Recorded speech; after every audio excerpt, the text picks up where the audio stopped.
નમસ્કાર દર્શક મિત્રો, આઝાદ મીડિયા લાઈવ ન્યૂઝમાં આપ સૌનું હાર્દિક સ્વાગત છે। લોકસભા કોંગ્રેસના ઉમેદવાર કેનીબેન ઠાકોર વિજય બનતા ભાભરમાં ફટાકડા ફોડી વિજય ઉત્સવ ઉજવાયો। આજે 4 જૂનના રોજ લોકસભા ચૂંટણીના પરિણામો જાહેર થયા છે, જેમાં બનાસકાંઠા જિલ્લામાં ભારતીય જનતા પાર્ટીના ઉમેદવાર રેખાબેન ચૌધરીને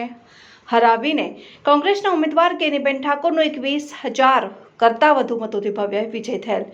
જેના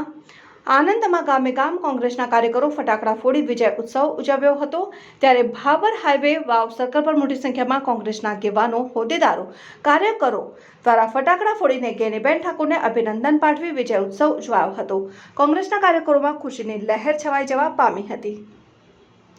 એસકે ચૌહાણ, આઝાદ મીડિયા લાઈવ, બનાસકાંઠા। લોકસભાની ચૂંટણી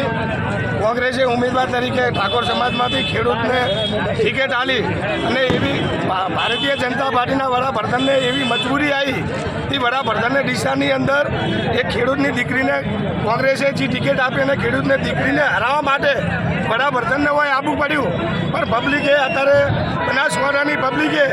એવું વિચાર્યું કે ખેડૂતની દીકરી છે, નાની દીકરી છે। લોકસભામાં એમને કોંગ્રેસે વિશ્વાસ કર્યો, 2 વાર વિધાનસભા જીત્યા અને બનાસકાંઠાની પબ્લિકે એવો વિશ્વાસ મૂક્યો, નાની પબ્લિકે એવો વિશ્વાસ મૂક્યો અને વિજય બનાવ્યો બનાસકાંઠાની પબ્લિકને। અને ભાભરની અત્રે 2024 લોકસભાની ચૂંટણી તાજેતરની અંદર જે રચાણી, જે ભારતીય જનતા પાર્ટી 26માંથી 26 જે વાતો કરતા હતા, 4 લાખ ને 5 લાખની જે પાર 400ની પારની વાતો કરતા હતા, એ સમયે આવી એક ગરીબ ઘરની દીકરીને જે કેન્દ્રીય જે રાષ્ટ્રીય પક્ષ કોંગ્રેસ તરફથી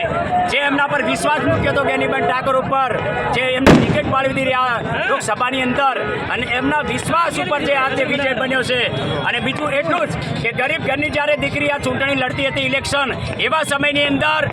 જે ભારતના પ્રધાનમંત્રી નરેન્દ્રભાઈ મોદીને જે અહીંયા બનાસકાંઠાની અંદર 4-5 વાર જ્યારે સભાઓ કરવી પડે, એના અનુસંધાને